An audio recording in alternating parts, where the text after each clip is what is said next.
Welcome to the Pharmacy Podcast Show. You are listening to the first and only podcast dedicated to the business of pharmacy. Be sure to subscribe to the show via iTunes and leave us a voice comment from our contact section on the website. You can find all of our episodes at pharmacypodcast.com. Welcome to the Pharmacy Podcast. I'm your co-host in 2017, focused on your career development, Erin Albert. More on me over at my website, erinalbert.com, or let's connect via Twitter. My handle is @ErinLAlbert. Today, I wanted to follow up with a post and podcast that I previously presented to you all, dear listeners, on the 57 cool jobs for pharmacists. One of the top selections that I heard back from you in the survey that you wanted to hear more about was working for DEA and other administrative agencies within the federal government.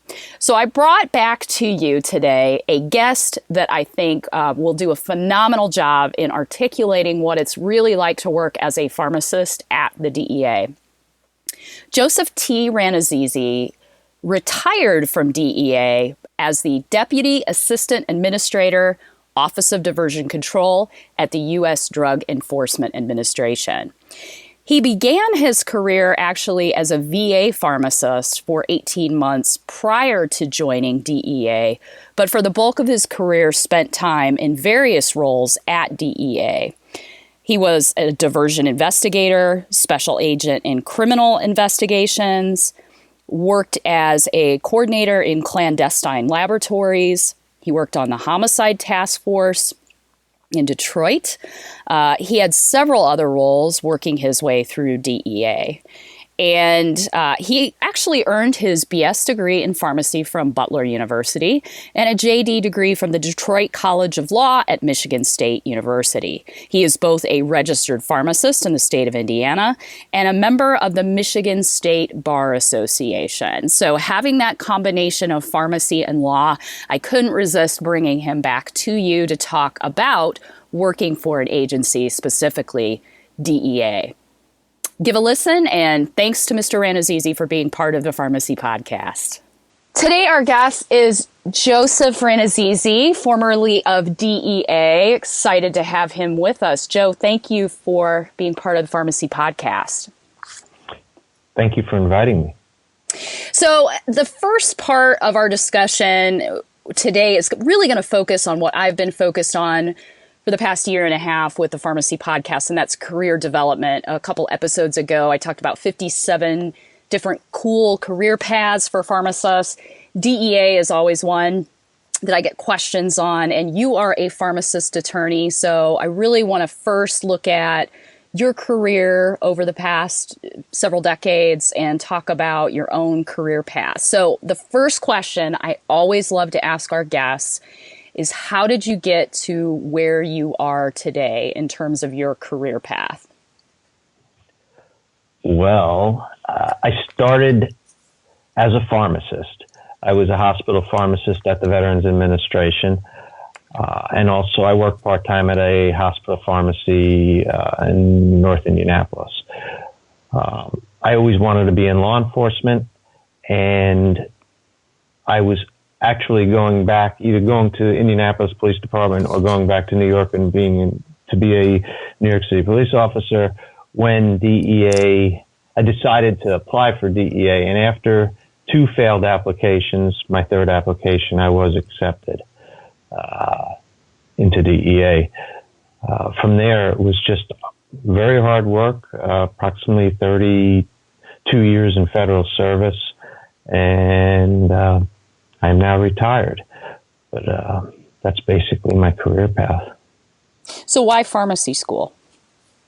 Well, pharmacy school I wanted to be in narcotics.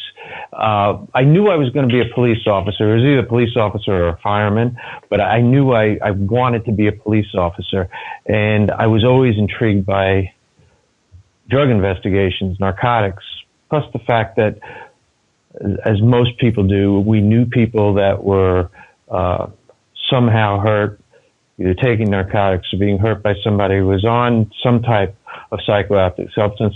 So it was a natural progression. I figured if I go to pharmacy school, I have a pharmacy degree to fall back on, and also I could do what I really want to do, which is be a police officer. So pharmacy school was a natural progression for me. I had a second career as a pharmacist, and I could work as a police officer. So was that a natural progression for you then to add on law school? Well, when you're a police officer or in any type of law enforcement, you have a daily dose of the law. You're always working on law. If you're writing a warrant or an affidavit, you're dealing in courts with testimony. You're dealing with acquisition or procurement of evidence, collection of evidence. There's a lot of things a law enforcement officer has to know. And I just got very interested in knowing that whole process, not just at the 30,000 foot level, but I wanted to learn more about it. And, I had the opportunity because I was working on an investigation, a long-term investigation, and my evenings were open because I was working overnights. And at that point in time, I just decided to apply. I was accepted to a night program in Detroit, and it just worked out very well. I got done in 3.5 years in the night program, and I got my degree, and it benefited me greatly. So you were doing that while you were working for DEA? Yes, sir. Yep. Okay. In fact, yeah. Go ahead. In fact, it really helped me because the investigation we were working at the time was a Title III investigation that involved a lot of different pieces of the law. And as you know, as a lawyer, law school teaches you how to think like a lawyer. It teaches you how to pick things up, how to write things more appropriately for the courts. And it just helped me as I progressed through that case. I was also progressing through law school, and it just worked out very well. There was a great synergism between my law school and that case, and then what I did afterwards. So most of your career was with DEA. So can you kind of describe the different roles you had within the organization in working toward your final position? Sure. I started as a diversion investigator. Diversion investigators do investigations, regulatory inspections on the registrant community, controlled substance registrants, the people who hold controlled substance licenses for DEA. From there, I spent about a year doing that, and then I moved over to the special agent side. I started in a general enforcement group, just doing normal day-to-day drug investigations. We became a task force group. I did more in-depth long-term investigations going after command control centers. Then I moved into clandestine labs, which was really beneficial with the pharmacy degree because we were dealing with chemicals and drug manufacturing, which helped me a lot.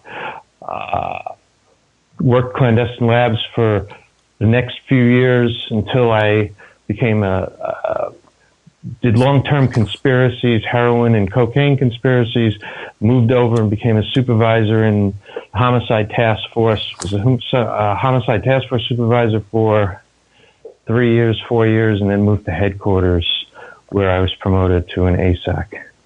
I promoted to a section chief and then an ASAC in Detroit. So pretty much I touched all areas of DEA, all different types of investigations, and it worked out well for me because that diversity in the way we did investigations, the different types of investigations we did helped me really get to where I was at the end of my career, which was the head of the Office of Diversion Control. And ASAC stands for?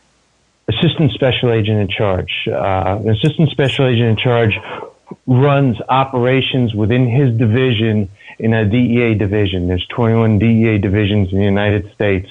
Each division is run by a special agent in charge, and he'll have anywhere from 3 to 5 or 6 assistant special agent in charge, and each one of those special agents in charge have a number of enforcement groups or administrative groups under them. For instance, I had a homicide task force, 3 general enforcement groups, an asset forfeiture group, a HIDA group, and that's a high intensity drug trafficking organization group, and the admin section under me during my tenure in Detroit. So you retired from DEA officially in 2015?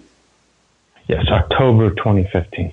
Okay, so there is a very in-depth investigative article in the Washington Post by Bernstein and Hyman in October of 2016. A lot about the DEA and some political issues that were going on at the agency. Frankly, was the onus of that article, were those some of the reasons why you retired, or did you just retire because your service duty was up, or what was the onus for retirement for you? Well, when I retired, I guess people thought I left rather abruptly, and they thought, well, he must have gotten fired or he must be under investigation. The reason I left was because I had my time in. I had more than enough time, federal time, to retire, and it was time to move on. The second reason I left was they were going to make a change within the organization. In fact, they did make a change. They decided to bring somebody else in to take my position. And at that point in time, I felt that it would be very difficult for me to continue to work at the Office of Diversion Control, with a new guy in charge of the Office of Diversion Control. Our administrator had retired, and they brought in a new administrator as an acting administrator who didn't really understand controlled substance law. He didn't understand he didn't do drug cases, and he was never really in charge of a law enforcement agency. So it was very difficult for him to relate what we were doing, what I was doing in particular. And I could tell that we were not going to have the same relationship that I had had with previous administrators who relied on my counsel and also relied on my decision making. So that and a couple of other things, and I just decided it was time for me to move on. So we'll stay in the realm of controversy right now. DEA has, as an agency, been criticized as being somewhat masculine and macho. Can you share a bit about the culture within DEA specifically? Sure. DEA, like any other law enforcement agency, is a somewhat paramilitary organization. You're expected to follow orders, follow rules. I don't know if we consider DEA a masculine or macho organization. Like any other law enforcement agency, it's a group of officers, employees that have a passion for protecting the public. That's what they do, and that's what they're charged with doing, and they do it very well. They do it, they put their lives on the line pretty much on a daily basis, just like any other law enforcement or fire department for that matter. And of course, the military. So I wouldn't say it's a macho organization. I'd say it's an organization of people who believe in what they're doing, believe in the law, and you become very close when you're put in certain situations that the general public's not put in. And so I would say, if anything, the DEA, as I guess an alumni or retiree of the DEA, I could tell you that you build very strong friendships and bonds within your agency and outside your agency, and you become a very close-knit working group. Almost, you could say it's a family. It's people that all are moving in the same direction with one common goal, who are protecting each other and making sure that we all get home safe. So in the end, it might seem like a macho organization, but the people that I've worked with over the years become some of my best, if not my closest friends. They all have a lot of heart, a lot of passion, and I think sometimes you confuse that with macho or masculine traits, but it's more of a passion. If you had to do your career all over again, what would you have done differently, if anything? I don't think I would have done anything differently. It might sound a little self-centered, but I think I made the right career decisions. I didn't necessarily make every decision in a manner that turned fruitful, but the decisions I did make, I stand by. And I think that I don't have any regrets about how I proceeded. I was very lucky. I had some very good supervisors and mentors. I had some of the best partners that you could ever imagine. And I was just very lucky. I was in the right place at the right time in certain points in my career where my career just seemed to be clicking. I just seemed to be, hitting on all cylinders, and everything I was touching was going well. It was working out. We were making these cases.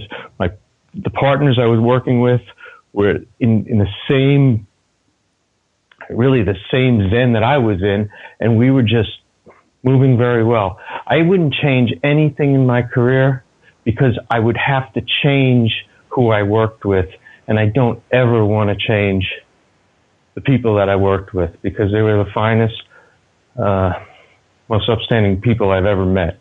So I'm just really happy with my career.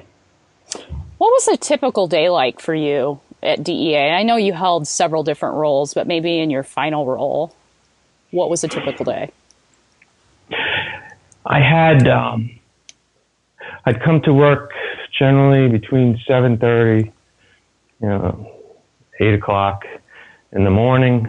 I generally get all of the things that happened the previous evening in either teletype or email, and I would secure email, and I would go through all those to see what I needed to deal with right away. I'd go to an 8 o'clock or an 8:30 meeting. That was a general operations meeting where everybody would get together and talk about issues that happened yesterday, and then issues that are potentially going to happen today, like operations, ongoing arrests, if there were any problems that happened the previous day that we need to address. When I get done with that, we'd come back to the office. I'd have a meeting with my senior staff, my senior level execs, and then we just start handling a full day of either meetings or visits. People would be coming in. I'd get on the phone. I'd talk to the board presidents. If there were some issues with some pharmacy boards, I might discuss things with local medical society or medical groups. But my day was packed. I generally wouldn't get to my inbox until 3 or 4 in the afternoon, and I never really left the office until after 8 o'clock. My staff would stay with me, and that's the key. I mean, I had a great staff, and that staff was just constantly with me, making sure that everything got done before we left. So it was a very busy time, but it was very fulfilling because every night I left, I knew I'd finished certain things that I had to finish, I had to get done, and it worked out well. So if you were speaking to a younger person who might be interested in DEA, let's say a young pharmacist or someone that has an interest in law enforcement, what advice would you have for him or her? If the first thing about DEA, or any law enforcement job for that matter, is it's not a 9-to-5 job. As a street agent, you'll get called out. You're going to be working weekends. You're going to be working holidays, and you're going to miss a lot of things that you're going to want to do. That's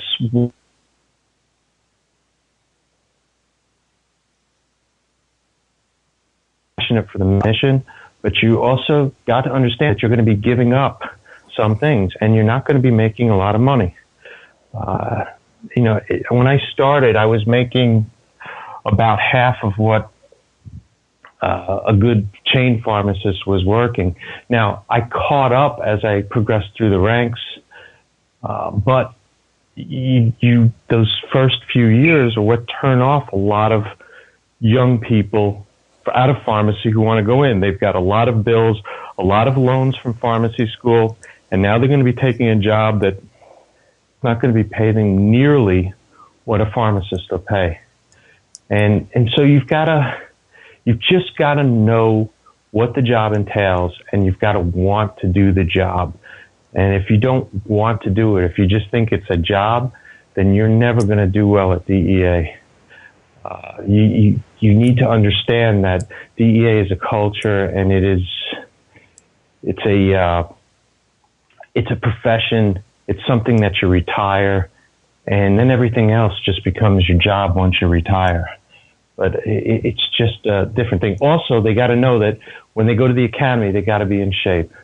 When they get down to the academy, you're expected to perform very rigorous standards, physical fitness standards, and so they have to, if they want to do it, they're going to have to start running. They're going to start working out and doing.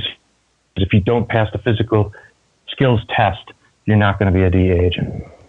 So academy, you mean like DEA has an academy like the FBI has an academy?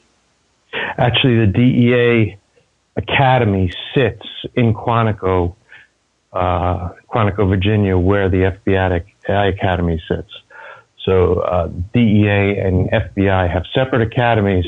They share certain facilities like firearms and physical fitness facilities, but they do have separate academies where our students, both the FBI students and the DEA students, live for, I think it's 16 or 17 weeks now. And are there high stakes exams at the end that one must pass in order to be hired by DEA, or? DEA, the process to get into DEA is you start with a physical agility and skills test. Once you do the initial pass of that, then you fill out your application, your full background application. Actually, you fill out your background application first, then you take your skills, then you come in for a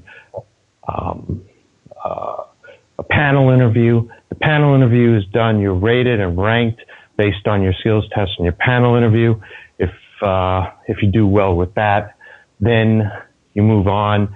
You get a background check done. They do a very thorough background check. So if you have anything in your background that is going to potentially knock you out, for instance, drug use, they're very strict on drug use. You've got to be careful in what you do, because they just don't want you to come in and, we find out later that you were doing hard drugs right up until, college, or right up until after college. That's just not the candidate that they're looking for. So drug use is a big problem. Also, another problem with suitability is kids that are coming in with very poor credit histories. Credit history is another thing that will knock you out of contention. And basically those are two things, and the fact that you can't pass your physical skills or agility test. So you've really got to watch yourself personally when you're going through the process to ensure that you don't have anything in the background that's going to knock you out of contention.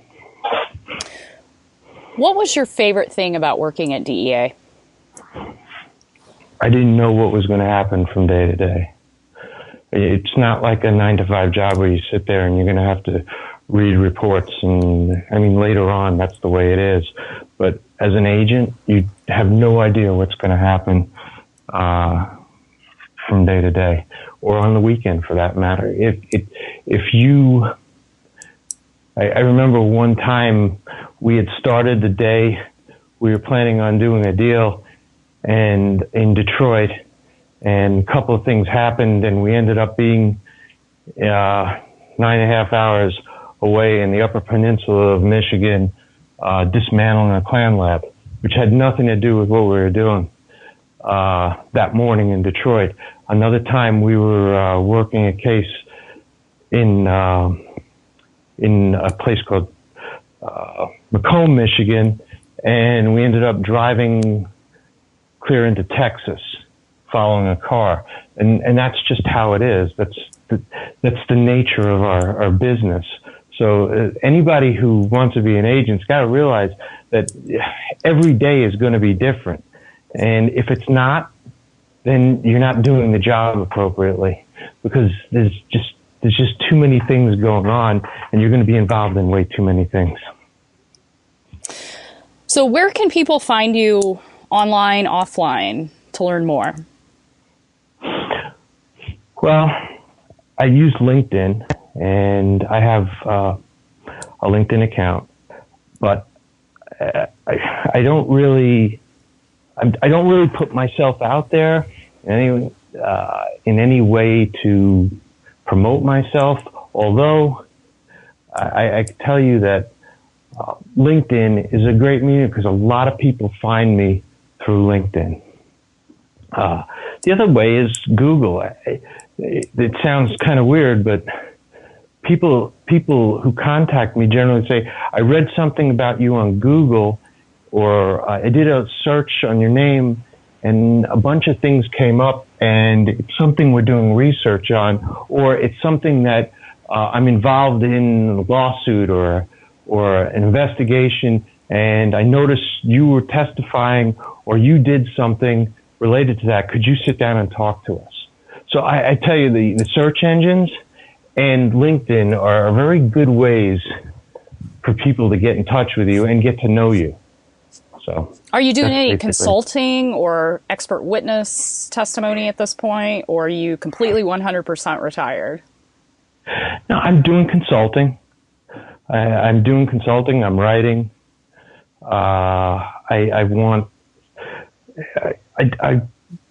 What I'm trying to do is expand away from DEA, but it just seems like I keep getting drawn back into the world of DEA because there's so many questions about so many different things, be it regulation or law, that people are constantly calling. So I think I'll always be somehow doing something consulting-wise related to diversion, chemicals, or DEA investigations in general. But for the most part, I'm trying to do different things. I'm trying to diversify outside of that. With that, Joe Rannazzisi, thank you for being part of the career development segment of the Pharmacy Podcast. We'd love to have you back on, and we certainly will in the future, about a variety of topics. We've got a lot to talk about around controlled substances. So with that, are you ready for our speed round? Sure. Okay. So what other podcasts are you listening to right now? Well, believe it or not, I've been listening to the Pharmacy Podcast. In fact, the last one I listened to was the one on, they were talking about government intrusion into pharmacies. Government, the crackdown on pharmacies, within compounding and controlled substance laws, which I found interesting because one of the areas I'm looking at is compounding. So Pharmacy Podcast is just about it. I read more than I listen to podcasts. Which is a great segue for our next question. What books are you reading right now? Well, I try and read 2 or 3 at a time. Right now I'm doing Citizen Soldiers by Stephen Ambrose, which is about World War II. It's about following the war from Normandy to surrender of Germany. I'm reading a book on Thurgood Marshall by Davis and Clark. That's about just Thurgood Marshall and his rise to the Supreme Court. And I just finished the Bruce Springsteen Born to Run book, which was a very, very good book. What's your one word to describe the U.S. healthcare system right now? Complex. What's your best time management tip? Never leave for the day without clearing out your box. And what's the best career advice you ever received? Be true to yourself. With that, again, Joe Rannazzisi, thank you for being part of the Pharmacy Podcast. Thank you for having me. We thank Mr. Rannazzisi for his thoughts on hot topics in controlled substances and abusable substances in the U.S. However, this is not the end of the conversation. This is just the end of the first third of our conversation with Mr. Rannazzisi. So tune in next time for our episode and follow up with Mr. Rannazzisi, where we'll cover things like rescheduling benzodiazepines and drugs overall in state-controlled substance acts versus the federal CSA. We'll also explore options for mitigating and fixing the problem of illicit opioid abuse in this country, heroin as well as prescription opioids. And a myriad of other topics are coming as well in the last part of this conversation, including pharmacy robberies, time safes, should the DEA even exist, and how the current presidential administration is doing in terms of controlled substances and moving in the right direction. So please tune in again soon to listen to the next part of this series. And until then, I'm Erin Albert. I'll look for you over at Twitter at Erin L. Albert, or of course, you can find us at Pharmacy Podcast.